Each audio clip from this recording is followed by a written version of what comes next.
आप सभी के मठ के अंदर विराजमान परम पूज्य जगत पिता संत श्रोमणी सतगुरुदास जी महाराज के चरणों में वंदन। परम पूज्य प्रातः पुण्यपन करते श्री श्री 108 ज्ञान दास जी महाराज के चरणों में वंदन। परम परम पूज्य सदगुरु स्वामी समरदास जी महाराज के चरणों में चरण वंदन करता हूँ। मेरा प्रणाम स्वीकार करें। सोम श्री सतनाम। सदगुरु महाराज की प्यारी साथ संगत, आज से 648 ये गुरु जी का 48वां जन्मदिन है। 648वां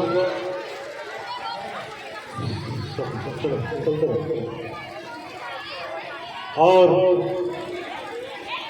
आज ये जन्मदिन है गुरुदास महाराज का।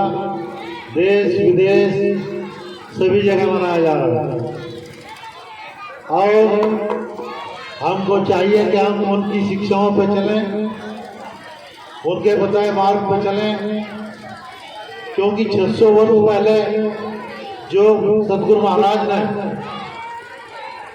मार्ग दिखाया था, वो मार्ग आज भी हमारे जीवन के लिए उचित है, सही है। और उनकी बताई शिक्षा सबसे पहले गुरुदास जी महाराज कहते हैं, रविदास मधुरा का पीछे जो चढ़े और उतराए, नाम अमिरस पीछे जो चढ़े कबू ना उतराए। गुरुदास जी महाराज कहते हैं कि मनुष्य श्राप का नशा क्या करना, ये तो उतरता है चढ़ता है उस मालिक के नाम का, उस सदगुरु महाराज के नाम का, उस परम पिता परमेश्वर के नाम का नशा कर। जो एक बार चढ़ गया तो फिर उतरेगा नहीं। सदगुरुदास जी महाराज नशे के बारे में कहते हैं, भांग तमाकू अमल चौतरा जो जन पीवे लुभाए, कह रविदास विचार के वो निश्चय नरक में जाए। गुरुदास जी महाराज कहते हैं कि जो मनुष्य भांग तमाकू अमल चौतरा के किसी भी प्रकार का नशा करता है, गुरुदास जी महाराज कहते हैं कि नशा करने वालों के लिए नरक का द्वार खुला है। इसलिए सतगुरु महाराज की प्यारी साथ संगत, उनकी बताई शिक्षा पे चले। दूसरे गुरुदास जी महाराज कहते हैं कि मांस का सेवन ना करो, कभी जीव हत्या ना करो, क्योंकि जिस जीव को हम अपने लिए मार रहे हैं वो भी जीना चाहता होगा, वो भी जीना चाह, तो क्यों मार रहे हैं?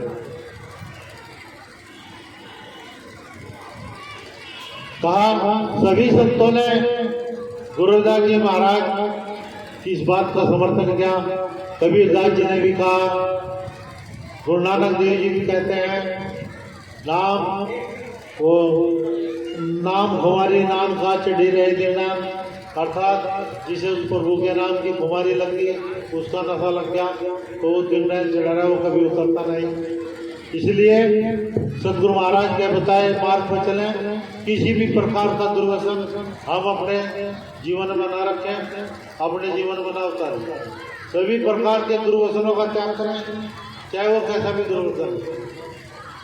दूसरे, हमें आपस में मिलजुल कर रहना चाहिए। गुरुदास जी महाराज कहते हैं, रविदास साथ संग मिल ऐसे रहिए जैसे मधुमक्खीरा। जिस प्रकार से मधुमक्खी अपने छत्ते से जुड़ी हुई रहती है, उसी प्रकार से अपने समाज से, अपने उसमें जो एकता से जुड़े रहना चाहिए। यदि हम एकता से नहीं जुड़ेंगे तो वो खराब जीवन व्यर्थ हो जाएगा। जिस प्रकार से मधुमक्खी छत्ते से बिछड़ जाए तो किसी काम के नहीं रहते, वो दोबारा छत्ते में जा नहीं पाते। इसलिए साथ संगत मिल रही है, अर्थात अपनी संगति में मिलकर रहिए, अच्छे उसमें समाज से मिलकर रहिए, समाज से मिलकर रहो, समाज से मिलकर चलो, तभी यह वो उद्धार होगा, वैसा उद्धार नहीं होगा। क्योंकि जब तक हम संगत में नहीं मिलेंगे, विचार अच्छे नहीं होंगे। दूसरे, हमें गुरुदास जी महाराज ने कहा कि तुम्हारे विचार शुद्ध होने चाहिए, तुम्हारा आहार शुद्ध होना चाहिए, जो हमारा खान पान है वो भी शुद्ध होना चाहिए, वो भी सात्विक होना चाहिए।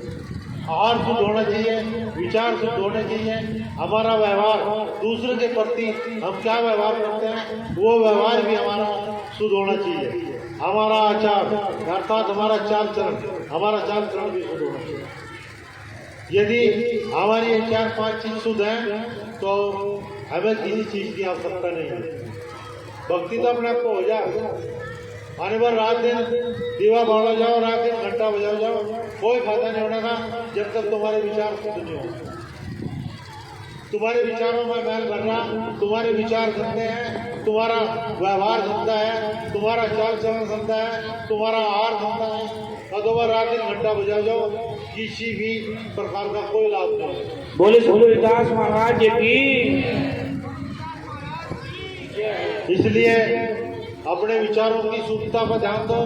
अपने आहार, जो हमारा आहार है, उस पर हम दूसरे के प्रति अपना व्यवहार कैसा रखते हैं वो व्यवहार हमारा शुद्ध होना चाहिए। जो हम दूसरों से अपने प्रति व्यवहार की आशा करते हैं वो व्यवहार हमें दूसरे के प्रति करना चाहिए। यानी अगर दूसरे का तो मान सम्मान जाते हैं और भाई हम दूसरे का करने रहे तो कैसे मिल जाएगा। इसलिए कभी भी उसमें न रहो। गुरुदास जी महाराज कहते हैं 600 वर्ष पहले ये जो आज अब की तो मैं कहता नहीं, इस समय में कितना धर्म परिवर्तन हो रहा, कितना नहीं रहा, कौन बदला कौन नहीं बदला। 600 वर्ष पहले यदि चमार कौम धर्म परिवर्तन नहीं किया चमार कौम ने तो गुरुदास महाराज की शिक्षा थी, गुरुदास जी महाराज का सानिध्य थी। और भाई आज जो कर रहे हैं वो किसी का सानिध्य नहीं है, वो स्वार्थ का सानिध्य है, वो दुर्वचनों का सानिध्य है। इसलिए किसी भी उसमें धर्म की स्थिति में धर्म परिवर्तन ना करो जाए, अपने धर्म पर डिग रहो। यदि तुम अपने धर्म पर डिग हो तो तुम्हारे साथ है, धर्म तुम्हारे साथ है, और तुम धर्म के साथ तो धर्म तुम्हारे साथ है। एक जात पात के बारे में रविदास जी महाराज कहते हैं, जात पात ऐसे कहे जो केवल गोपाल, जात तो ऐसे बता दी जैसे केले के पत्ते हैं। रविदास मनुष्य जुड़ सके जो लो जात और पात, जब तक जात और पात का भेदभाव रहेगा तब तक मनुष्य जुड़ नहीं सकता, एक नहीं हो सकता। गुरुदास जी महाराज ने मुसलमानों को भी कहा, मुसलमानों के बारे में भी कहा, भाई यदि मैं इस्लाम स्वीकार कर लूं, यदि मृत्यु रुकती है तो मैं इस्लाम स्वीकार करूं। अबे मरना तो मैं भी, जब मृत्यु आ सकते हैं तो मैं अपना धर्म को छोड़ूं, जहां मैं हो मुझे वही रहने। लेकिन आज दुर्भाग्य समाज का कि आज हमारे समाज के लोग धर्म परिवर्तन कर रहे हैं। कोई ईसाई बन रहा, कोई मुस्लिम बन रहा, कोई कुछ बन रहा, कोई कुछ बन रहा। और अब तो तुम्हारे पास में शिक्षा भी है, अब तो तुम पढ़े लिखे भी हो। पहले तो अनपढ़ थे, जिन तो अनपढ़ थे जिन मजबूत थे, जिन मजबूत थे जिन अनपढ़ थे। अरे जब तुम पढ़े लिखे हो, शिक्षा भी है, सब कुछ है, सहज बदलन भी लग रहा है, समय भी बदल रहा, और फिर तुम अपने को बदल रहे। मेरी तो सरकार से भी यही अपील है कि जो धर्म परिवर्तन कर रहा उसे हमारी सूची में से अलग कर दिया जाए, चाहे वो किसी भी धर्म में जाए, हमारी सूची में से काट दिया जाए। उसे जो फैसिलिटी वैसे मिल रही उसे उसका न दी जाए। हानि घटना किसका रहा, हमारा तो घटना किसी और का थोड़ा। भाई मानने की बात है, जनसंख्या तुम्हारी घट रही, भाई एक 3 भाई है, एक भाई मुसलमान बन गया, एक भाई ईसाई बन गया, तुम रह गए। वे तो गए हमारे तो जनसंख्या तो कम होगी हमारी। इसलिए कभी भी अपना धर्म परिवर्तन ना करो, अपने धर्म पर मजबूत रहो, दुर्व्यसनों से दूर रहो, किसी भी प्रकार का दुर्व्यसन न करो। और रही जहां समाज के हितों की बात होती हो वहां छाती अड़ा कर खड़े हो जाओ, चाहे वो सरकार किसी की भी है। अपने समाज के हितों पर कभी भी कुठारघात ना हो, वो सरकार किसी की भी है। यदि किसी पर अत्याचार हो रहा तो उसके घर के खिलाफ आवाज उठाओ। यह ना समझो कि तुम्हारी आवाज कोई और उठाएगा, कोई नहीं उठाने का, तुम्हें अपनी आवाज खुद उठानी पड़ेगी। अपना दीपक खुद बनना पड़ेगा, अपने आत्मसम्मान की लड़ाई खुद लड़नी पड़ेगी। तुम्हारे आत्मसम्मान की लड़ाई कोई नहीं लड़ना पड़ेगा, सदियों से नहीं लड़ी किसी ने, अब तो क्या लड़ना है तुम्हारा।